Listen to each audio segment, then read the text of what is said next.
So the new Death Note one shot came out today. So I don't know when this will get up and put up, but just know that if you're listening to this a month from now, the Death Note one shot was put up on day of recording.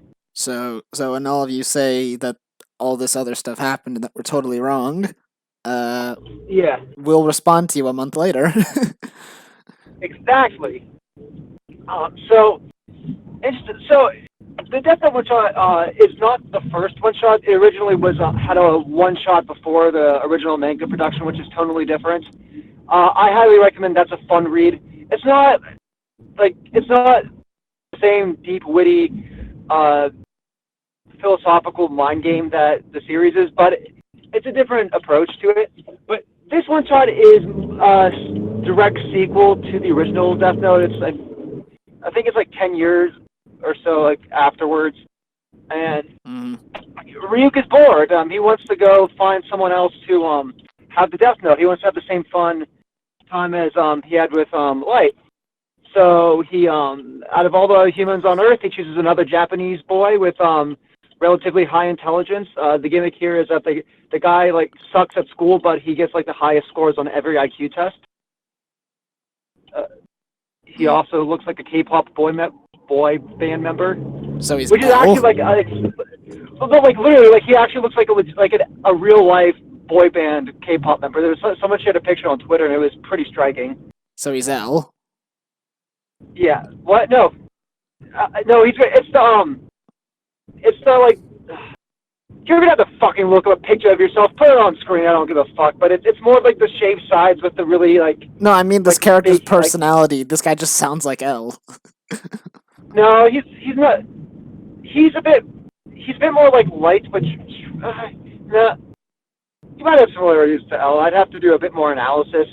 But anyways, the gimmick for this Death Note is that the guy that gets the Death Note never uses the Death Note. Instead, you know what he does when he gets the Death Note? He puts it in a paper shredder. No. You can't destroy the Death Note, I don't... Oh, you might be able to, I don't remember. But no. He waits... He tells Ryu to come back when he's 16. And then he puts the Death Note up for auction.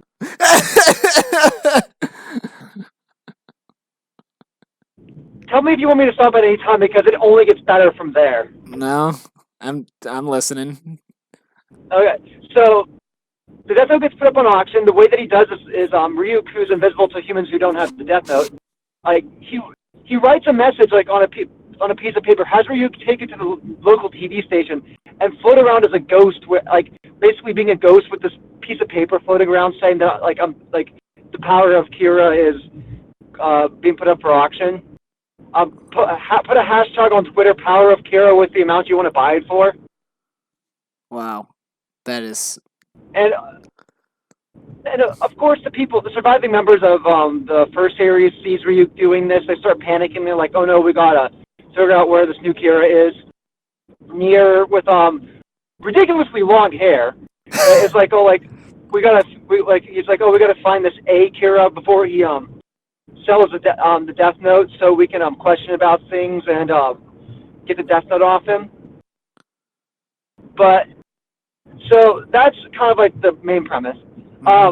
As you would expect, world powers get involved, and leaders of foreign nations start throwing up ridiculously high prices for like we started saying like billions of dollars going for the Death Note. And do you want to know who wins? Who eventually gets the Death Note? Like who wins the auction? Matsuda.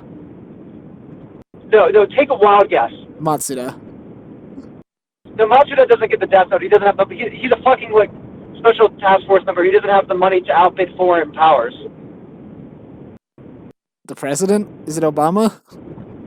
No. Close. Oh, close. You're like one president off. Oh no, Trump? Yeah, Trump buys the Death Note for $1 trillion. Now I know this is a work of fiction. Yeah, but it gets better from there. So, obviously you can't give like $1 trillion to this single person, because then he'd be immediately found out. Yeah. So do you know what main character Kun does to obfuscate who gets the Death Note? They make it rain money so that he can just. What? They make it rain money all over Japan so that he can just take what he wants. You are not that far off. So the reason why he waited, Ryu came visited him 2 years beforehand, and the guy's like, come back in 2 years. The reason why he did that was so that he'd be old enough to have a bank account. And when he got the bank, so what he tells the American government to do is to split the $1 trillion between everybody 60 years or younger in Japan, which roughly turns out to be $1 million or 1 million yen for every person in Japan that's under 60 years old. Under 60? Yeah, so he banks with he and everybody in Japan who's under 60 years old, it was either under or 60 years and under, gets 1 million yen. Wouldn't that tank the economy? It would absolutely destroy the economy. I don't this is it's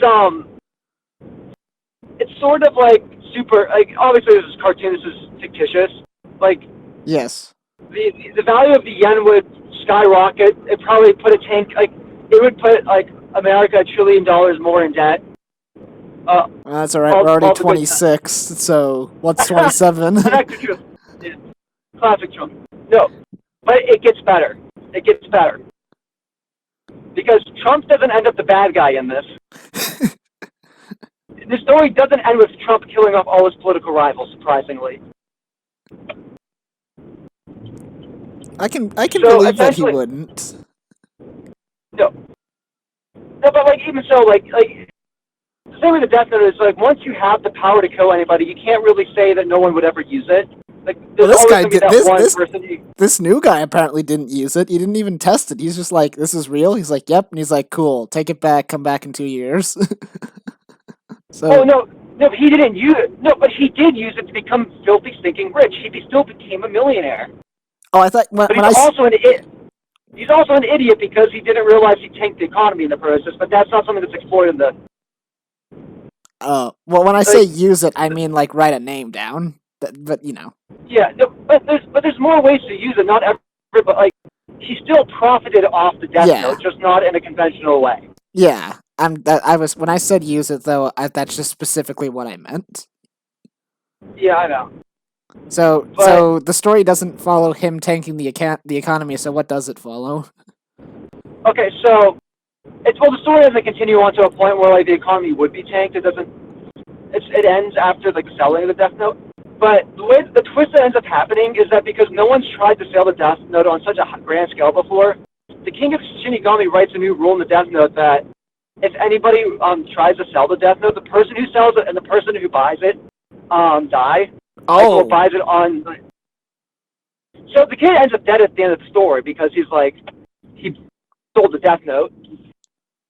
So he gets the $1 million in his bank account, but he ends up dead. Once he gets his money.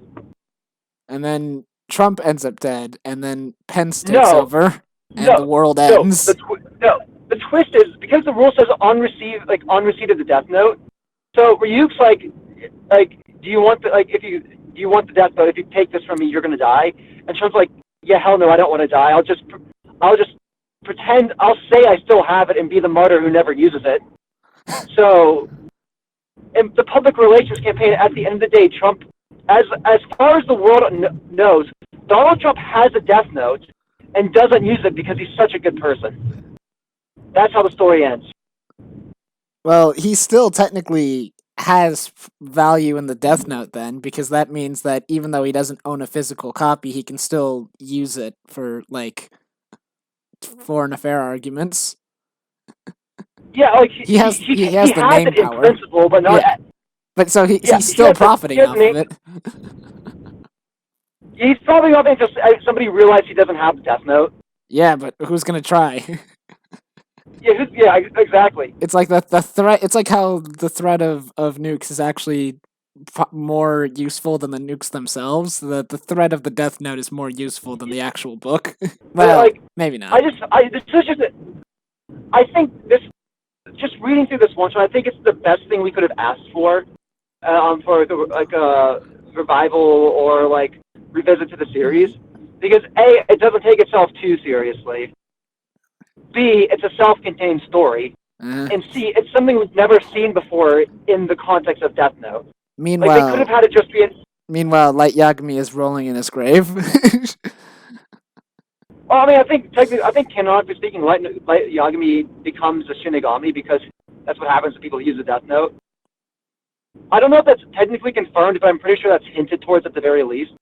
Well, I always thought that was a weird thing to say because if Light became a Shinigami, wouldn't he just go back to killing people? Now that he's outside of human laws, he can do whatever he No, wants. no, I think the idea is that they don't have like the complete memories, so it's like it's his spirit or soul, but he doesn't. It's not like he's like has his lived experience as his memories. Well, in that case, Light Yagami technically is still dead. Yeah, just like the spirit of life. I don't know the technicality. It's not something that's really explored upon. I think it's only like seen in like the Death Note R, which is mainly like a recap movie with extra scenes that are like, oh yes, let's think back and recap to this thing that happened, but also like has like this new Shinigami that's heavily implied to be Light. I just prefer the idea that Light is just dead, and then that's just the end of the story. But either like Light's death was pretty like iconic. Yeah, he dies in the middle of the staircase. Like, as much as like because he can't go to heaven or hell anymore. As frustrating as the back half of Death Note is, it does still have some very iconic scenes. Oh yeah, like that whole finale was still like breathtaking. Like despite how was that a joke or I'm not sure. Considering what happens when you said breathtaking. That was partially a joke. I've softened a lot on the back half of Death Note. I still think it should have ended like when during when L died, but mainly because I actually think one of the problems with the back half of Death Note isn't Nier. I actually think it's L, not Light. It's Light. Light is the biggest problem in the back half of Death Note because he becomes such a megalomania. A megalovania? He's Sans Undertale? Yes, Light is Sans Undertale. That's what happened to Light after he died. He went to Undertale.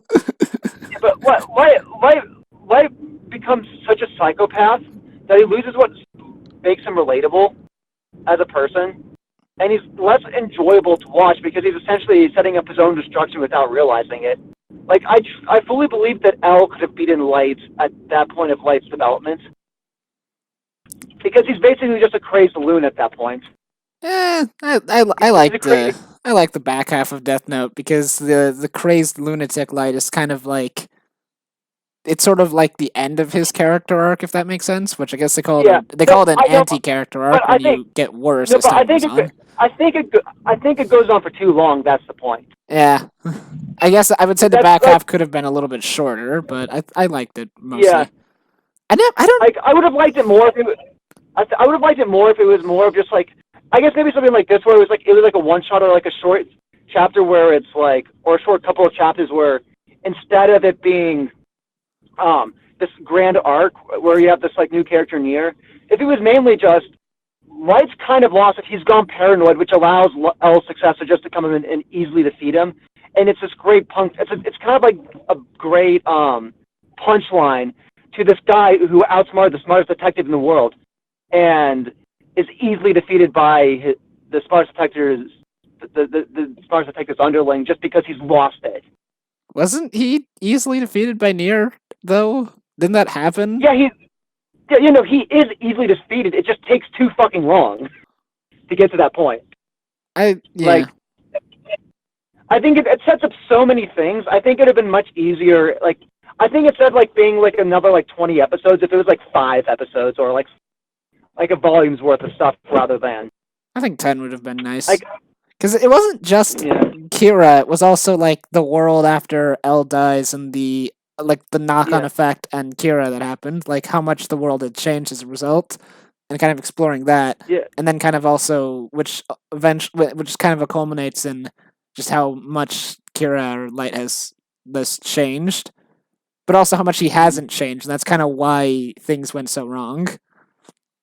Yeah, It's like Kira changed the world, but he couldn't change himself, and then that that ultimately was his downfall. Yeah, no, I think it just comes down to like it just took a little too long to get what it wants. I think there's a lot of unnecessary side characters that made things overly complicated. Like that's the other thing too is that the back half of Death Note is one long gambit of small events that are part of one big event, where the first half of Death Note was a lot of big events that were kind of loosely tied together, but they weren't part of one long gambit until a certain point. Yeah. Like the whole the actual gambit that leads Light to defeat L is actually quite short as opposed to everything that happens in the first half, because there's a lot of figuring out who's who and whatnot, and it's the big gambit doesn't happen until Light loses his memories. That's when the big gambit happens, and that's like halfway through the first part of Death Note. I'd say the first part of Death Note, like the first half of Death Note is the best part of Death Note. I think when things start getting overly complicated, it starts losing itself in the details. Yeah, a bit. But that's my opinion. We ended up talking about Death Note more so than the one shot. There's not much to talk about it. I guess you could say that the first half of this video was better than the last half of the last half of this video. That didn't work. I guess we got lost in the. What else is new in Bros? We got lost in the details. What else is new on Bros in the Landfill? All we need to do is talk about one other thing, and we'll be peak bros. So did you hear about the new Persona 5 I'm reveal? leaving.